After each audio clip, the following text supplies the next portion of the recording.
Hello everyone, Mr. McKeever here, and today we're going to talk about the start of the Cold War. So we got to think about, what the situation of Europe is at the end of World War II. You had all these soldiers, everyone is finally kind of free what's going on, and Europe is kind of in a weird spot at this point. They had just gone through now the second war in over 30 plus years, but the outcome was very different than what you had the first time. Post-war Europe wound down, the Allies are trying to figure out what this is going to look like. And even before officially the war itself had ended, they're trying to design this. But the reality is, a lot of these countries are at odds with each other. How are we going to do this? Well, we don't really like you all that much. This is not a group like really even at the end of World War I, where you had the French, the British, the Americans, and the Italians that were all on relatively the same page at the end of the war, and while they differed at the post-war conference. This time, the Allies are not. Our three major allies are going to be the United States, the Soviet Union, and Great Britain. And while two of us are getting along great, Winston Churchill and FDR got along pretty well. Stalin and FDR and Churchill did not get along. Stalin is, the leader of the Soviet Union, this communist nation that was imposing and terrifying. And these guys really did not agree on things. And particularly, there's a lot of animosity between two topics specifically. One was D-Day and the fact that it took so long for the United States to officially land troops in Europe. Stalin thought that this was actually an attempt by the United States to bleed out the Soviet Union. We were delaying our admittance into the war to make it more painful for them. And then there was always the question of what was going to happen with Japan at the end of the war. The United States wanted to make sure that the Soviet Union did not try to take part in the reconstruction of Japan, and the Soviet Union was not only willing but actively petitioning to be able to be kind of equal partners in the rebuilding of Japan afterwards. So these issues are starting to be hammered out at the Yalta Conference before the official end of the war, but there's a lot of animosity here. What eventually ends up happening is, even though they decide to meet and try to figure stuff out, there are things that are going to be tabled off to later. But at Yalta, they do make some pretty substantial decisions on what post-war Europe is going to look like. What we're going to see is that Eastern Europe is going to have a bunch of elections, which is great. They're going to be able to make the determination of what type of leadership they have and all that stuff. What eventually happens, though, is that the Soviet Union kind of manipulates all of those elections, establishing communist governments in all of them. So while in principle that was supposed to be a good thing, in reality that really turned out the opposite of what the other two parties wanted to do.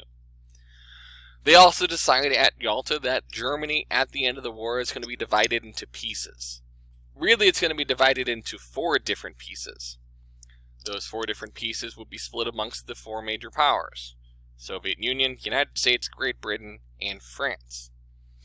And then Berlin itself is actually going to be divided as well between those 4 major powers. Part of it the Soviet Union, part of it the United States, part of it Britain, and part of it France.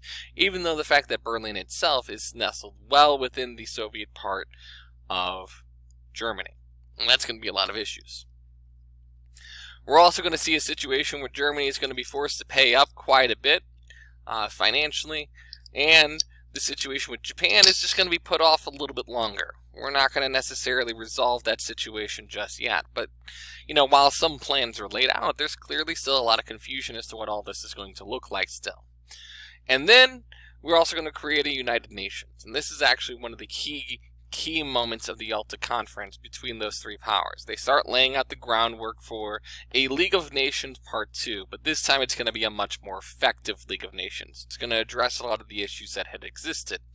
And there was already agreement that countries like the Soviet Union and the United States would participate this time, unlike with the League of Nations where neither country ever joined. So, all of this is built around this idea of creating this lasting peace. But one of the big issues that existed with the League of Nations, if you remember a little bit, is that there really was no way to guarantee any of the decisions that the League of Nations makes. So even if they decided, like at Lausanne or Locarno, to make agreements and not, cause issues or conflict again, and they're not going to use military force, no one could enforce it if someone did. Well, this time, the United Nations is not going to make that same mistake. When initially they charter the organization in 1945, they get 51 nations to sign on, which is already substantially more than what the League of Nations has created. And they establish two different parts of it: a General Assembly, where every nation participates, and a Security Council, whose sole purpose is to be able to enforce the decisions of the United Nations. And this is going to be kind of not like a secret council, but it's going to be a higher body within it, much more selective as to what goes on. So in the General Assembly, every participating member nation has one vote, and this is where you discuss things. It could be anything from, like today, they discuss humanitarian issues, whether it's climate policy, all sorts of stuff like that. The Security Council is where really the power comes from. There will be 15 member councils, 5 permanent members. The 5 permanent members are the ones that you see right here. You have Great Britain, the United States, Russia / the Soviet Union, France, and China. These are going to be your 5 permanent members. And then the other 10 rotate. Every nation has the opportunity to sit on the Security Council for a period of time, and then it rotates to the next one. So the 5 members of the 5 permanent members don't have, exclusive power here. They're still a minority within it, but there's actually a really significant key piece to this, is that every member of the Security Council has this ability to have a veto power too, which will play a little bit role later on in the Cold War. Don't want to spoil it too much yet. But here's where this power is coming from. It's coming out of this Yalta Conference, and we're really starting to, look at a post-war world. But the reality is that the major powers have different views. The United States has some pretty clear stated goals. They want to spread democracy, rebuild Europe itself, much like they had tried to do at the start of the Great Depression, but, that kind of collapsed. But also to protect other nations in order to prevent future war. Whereas the Soviet Union is looking a little bit more within itself as to the goals that it has. It does want to spread communism, but if you remember, the Soviet Union had been invaded by Hitler, and 20 years prior, Russia had been invaded by Germany. So its goal is going to be not only to rebuild itself after the war, but also to very much try to protect itself from future invasions. So these two major powers are going to have some pretty clear differences as to what they want to do at the end of the war, and this is going to lead to some conflict between them. The Soviet goals are going to be to create what we call a buffer zone. So if you look at this map right here, you have the Soviet Union itself in red, but you have a series of countries in Eastern Europe that are also in red. These countries are going to be called satellite nations of the Soviet Union. For all intents and purposes, they are run by Moscow and the Soviet Union, but they serve as a literal buffer between them and the rest of Europe. So hypothetically, if a Germany or France or whatever wanted to invade the Soviet Union, they'd have to go through Hungary, Czechoslovakia, and Poland to get there. And that would give the Soviet Union time to prepare itself and to protect its own people. So Stalin starts grabbing territories to build this buffer zone. And this is our first real action of this post-war period. This is going to be a problem. These buffer zones that Stalin has created is going to be a direct affront to what the United States and the rest of the Western European powers are trying to do. So these communist governments and these quote-unquote elections that take place in Albania, Bulgaria, Hungary, Czechoslovakia, Romania, Poland, and Yugoslavia are really just puppet governments for Stalin to keep the Soviet Union safe. And this is going to really cause a problem because the United States is not okay with that. And the reality is, we didn't really know how to respond. The person who had originally negotiated for years with Stalin, FDR, has finally died of polio while he is serving his 4th term as president. So the new president, a guy named Harry Truman, is kind of, left out figuring out what to do. It was pretty notoriously known within the government that FDR was a bit of a control freak. He didn't really want anyone else having the power to do things or to, be a part of the situation. So, Truman came into being the president and had to get a massive crash course on all the agreements that had been made between these 3 people and these 3 nations. And it's going to be a huge moment when you finally see Truman and Stalin face off for that first time.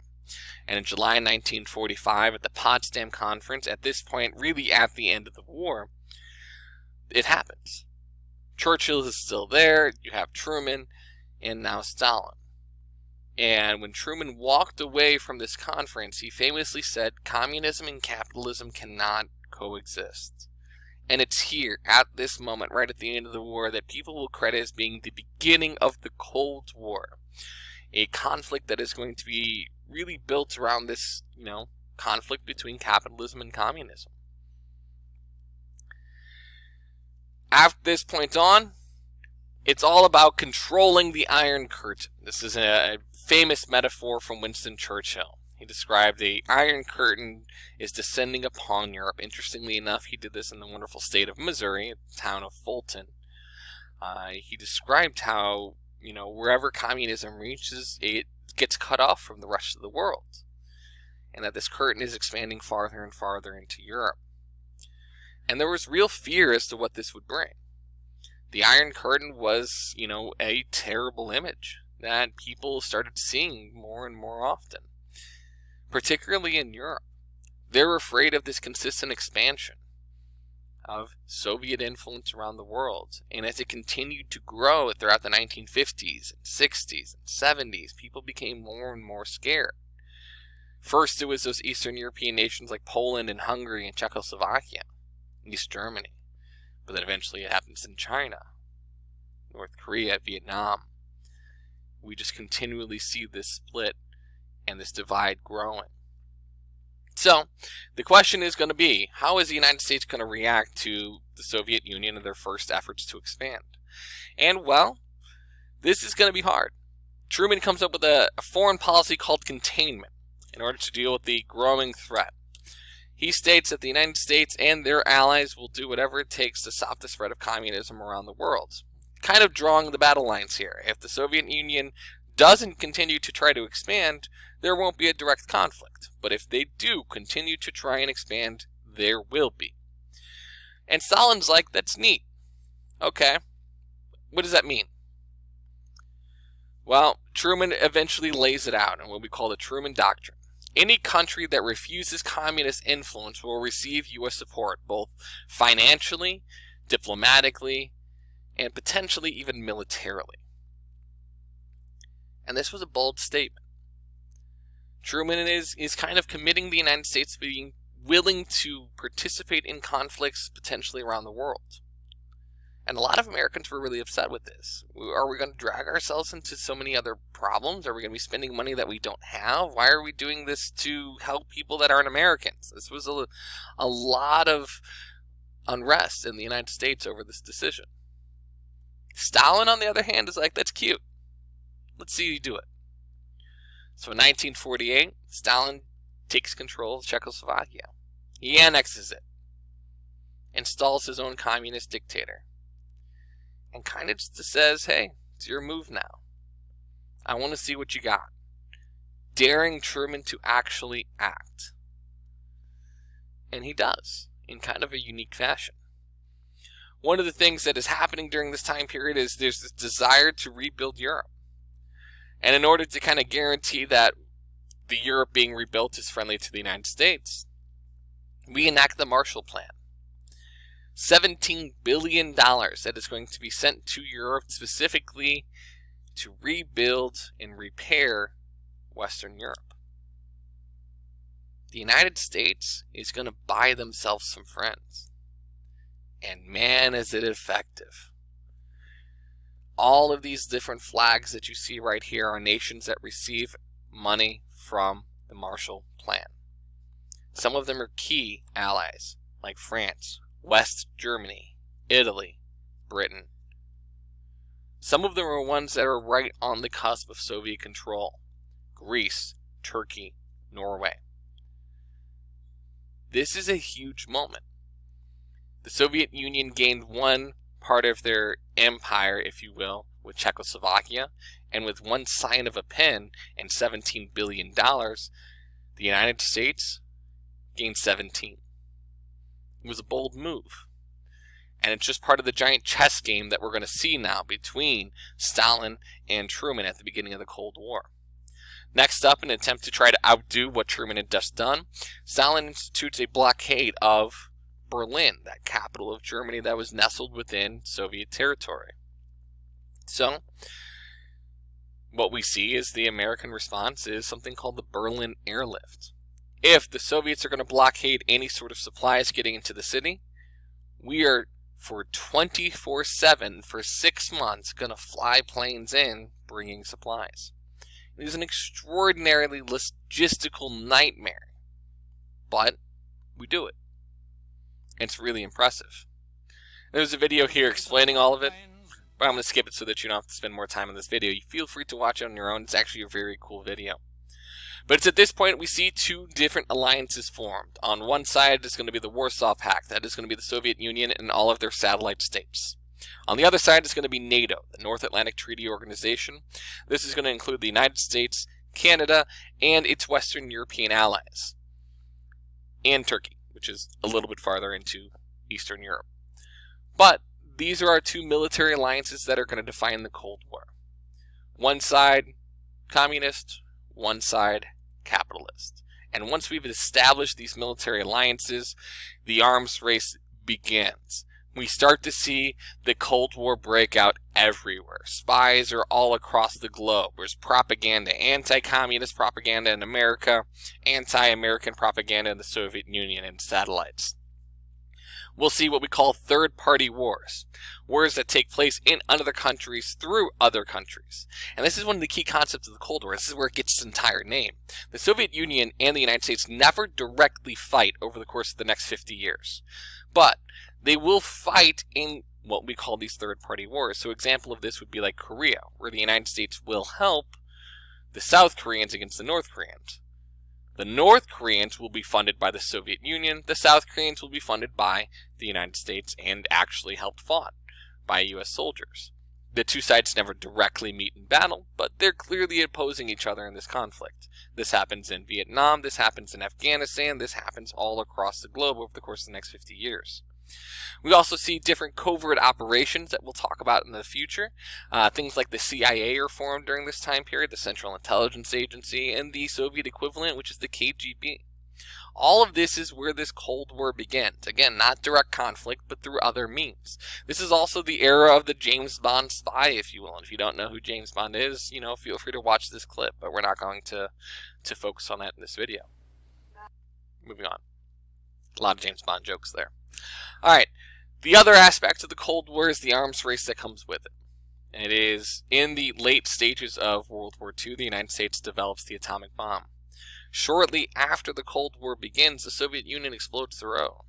And the world is shook. How did they get this technology? Well, they got it through spies and stole it from us. So the United States decides to build a bigger bomb called an H-bomb. This is a fusion bomb. It's an entirely new concept here. We built one, and then less than a year later, the Soviet Union builds their own. And the arms race begins. Who can build the bigger bombs? Who can build the better missiles? Who can take it to the next level? And it goes out of control. Again, here's another clip of what life was like because of this threat of nuclear war. You really should watch this, because this was literally shown in the United States until like the 1980s. Your parents would have probably seen this in school. It shows the absolute absurdity of what this situation was. We taught kids in school that if you ducked under your desk, you could be protected from a nuclear explosion. Which is a joke. It would have never worked. But it's what we did. And as time goes on, the bombs get progressively bigger. This is another clip. This one is about the biggest bomb ever built, called the Tsar Bomb. A picture that you're looking at right now. The Tsar Bomb was so ridiculously huge that the shock wave from the bomb was felt after traveling around the world 3 times. It was insane. This is what was happening around the world, this massive arms race. And this is a great picture to describe it. The bomb at Hiroshima, the strongest bomb ever leveled against a human population, is this tiny little dot when compared to the Tsar. It barely even registers. And that's what the Cold War brought to everyone. The number of weapons just continued to grow. by the time the Cold War itself ends around 1990, 1991, these two nations have produced over 60,000 nuclear weapons. 60,000. Two of the smallest one ever ended the worst war in human history. Imagine what those other 60,000 could do. Alright. Have a great day, and I'll talk to you guys next time.